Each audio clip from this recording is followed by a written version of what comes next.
Welcome back to Nerdy Show, where theories get wild, details get dangerous, and nothing escapes our spoiler radar. I'm your host, Spoilmaster, and today we're diving into one of the most unsettling, mind-bending episodes of Pluribus yet. Episode 5 doesn't just push the story forward, it rips apart everything we thought we understood about free will, emotional harmony, and what it really costs to be human in a world that punishes individuality. From abandoned cities to chemically engineered docility, this episode transforms paranoia into prophecy and turns one woman's breakdown into humanity's last stand. Buckle up, because things are about to get uncomfortably real.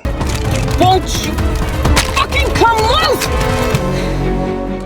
And then there were none. The 5th episode begins with the emotional fallout of Carol's confrontation with the Hive, an event that pushes the already fragile equilibrium of their collective consciousness into a dangerous direction. Carol's interrogation of Zosia, fueled more by desperation than hostility, results in Zosia collapsing into cardiac arrest, a physical manifestation of the Hive's inability to handle emotional disruption or discord. Although Zosia survives, the incident sends shockwaves through the Hive community, which perceives Carol's attempt to uncover information not as an act of concern, but as a violent intrusion into the emotional sanctity they have constructed for themselves. Their reaction reveals the disturbing truth that their new notions of niceness and politeness are not mere behavioral preferences, but deeply integrated survival mechanisms. To question the Hive, even politely, is to inflict trauma upon its members. The smiley-faced Hive members who once appeared harmless in their unnerving cheerfulness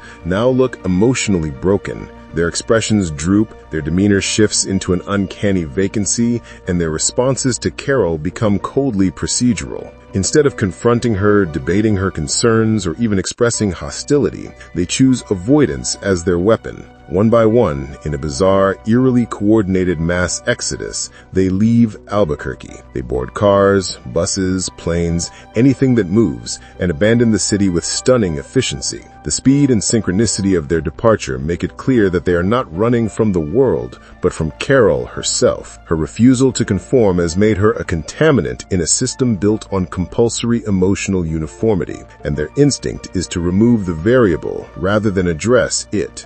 Carol's attempts to communicate with them are met not with anger, but with automated messages explaining that they require space and emotional distance.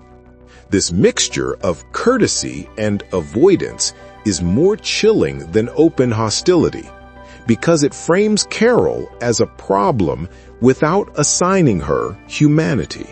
The Hive's messages sound like corporate HR memos rather than conversations between people who once cared for each other, reflecting a world where conflict resolution has been replaced with sanitized detachment. Carol, who used to believe that emotional independence was her downfall, now finds herself weaponizing the very traits that isolated her. She demands that they send a drone to collect her recorded message about the possible antidote, turning her loneliness into leverage and refusing to let the Hive reduce her into silence. While it hurts her to see how thoroughly she has been abandoned, her pride refuses to capitulate, and this stubbornness becomes her defining strength. Left alone in the city, Carol asserts control over her environment in the only way she knows how, decisively and unapologetically. Wolves roam freely through the deserted streets, reclaiming spaces where humans once existed, and Carol's revulsion at their intrusion pushes her to reactivate Albuquerque's lights, illuminating the entire city like a personal kingdom.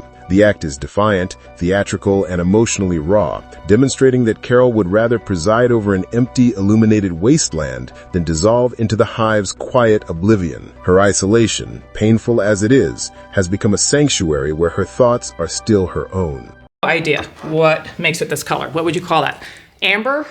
What's in the milk cartons? Once the Hive flees, Carol shifts her focus to something far more tangible. The mysterious milk cartons she discovers piled up in trash bins all over Albuquerque. At first, the discovery seems trivial, but the sheer volume raises immediate suspicion. What could possibly drive the hive to consume so much milk so quickly, particularly in a world where human needs no longer seem to follow traditional patterns? Her investigation takes her to the Duke City dairy plant, where she expects to confirm her suspicions about some nutritional supplement or altered food production mechanism. Instead, she finds evidence of something chemically engineered and far more unsettling than milk. The cartons do not contain milk at all, but a translucent, oily liquid that looks synthetic, not organic. In another corner of the plant, Carol discovers brown bags filled with a pale powder that appears white at first, but carries a faint blue tint under certain lighting, a visual callback that deliberately evokes the blue meth of Breaking Bad. The show seems to tease this comparison, luring viewers into familiar territory,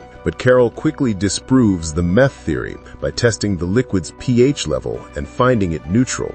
The implication that the substance is neither food nor drug, but something engineered to serve a purpose beyond traditional human consumption, raises questions about how the hive mind sustains itself. The hive's survival appears to depend on chemical supplementation, hinting that their transformation is neither natural nor spontaneous, but facilitated through something distributed and consumed at a massive scale. Carol records another message for the 12 known immune individuals, sharing her findings and urging them to respond.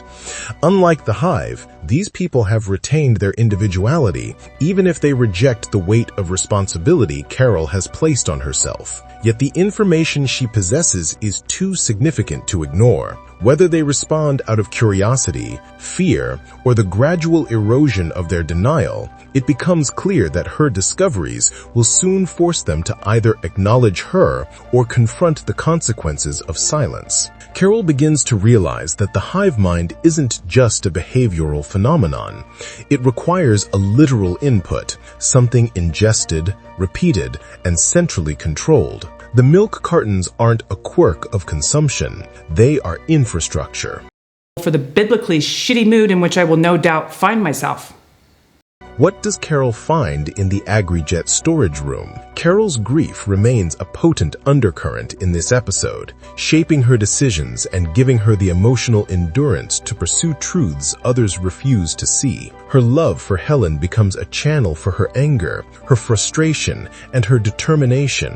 When wolves begin to dig at Helen's grave, the violation ignites something primal in her. She drags slabs of pavement and constructs a heavy protective layer over the burial site, reinforcing not only the physical resting place, but also her emotional tether to the past. The headstone she paints is not a delayed tribute. It is a declaration that she refuses to allow the hive's collective erasure to claim her memories. The hive may have sacrificed individuality for unity, but Carol refuses to sacrifice identity for survival. Her investigations intensify when she discovers a barcode on one of the powder bags from the dairy plant. The presence of such a traceable commercial marker makes the entire situation feel less like a metaphysical phenomenon and more like a supply chain operation. Carol takes the bag to Sprouts, assuming she can scan it for information, but what she finds instead are more bags with similar codes, except these are labeled dog food, the same type Manussos casually consumed earlier. This discovery reframes the behavior of the hive not as a psychological shift, but as the outcome of an orchestrated nutritional replacement. Something is feeding the hive mind, literally. The trail leads Carol to AgriJet, an agricultural distribution facility that appears abandoned but still active. The moment she enters the storage room, the show abandons ambiguity. What lies beneath the plastic-wrapped stacks is not food, not powder, and not raw material. Carol's reaction, visceral, horrified, and immediate, makes it clear that she has uncovered the fugitive truth the hive cannot face. Whatever the hive is becoming requires more than emotional uniformity. It requires consumption. The products stored in AgriJet are components of a process where individuality is not merely suppressed, but metabolized. Carol does not overreact. If anything, she responds with the only rational emotion left in a world that traded reason for harmony. She realizes the hive is not sustained by ideology, but by logistics. The transformation is industrialized. The ingredients are traceable. The operation is systematic. Humanity isn't being persuaded into assimilation, it is being processed. Ending explained. Episode 5 transforms Pluribus from an eerie psychological drama to a chilling revelation about the mechanisms of collective control. The hive mind is no accident, it is a design. The milk cartons, the powder, the exodus, and the emotional fragility are all pieces of a system that seeks to eliminate the unpredictable nature of individuality. Carol's role is no longer that of a paranoid outlier. She is now the single remaining agent capable of perceiving and resisting systemic annihilation. The episode ends with Carol standing at the threshold of a truth too large for the world to bear. The hive doesn't oppose her because it hates her. It avoids her because hatred requires individuality, and individuality is no longer permitted. The hive does not destroy threats. It isolates them until they dissolve. Carol is the last person who refuses to dissolve, the final fracture in a smooth surface engineered for eternal compliance. Episode 5 does not ask whether humanity can be saved. It asks whether humanity is worth saving once the cost of harmony becomes the erasure of the self. Carol's grief, stubbornness, and emotional volatility, once considered flaws, now emerge as the last embers of a dying species. If the hive represents evolution, Carol represents resistance. And resistance in this universe is not a movement, it is a person.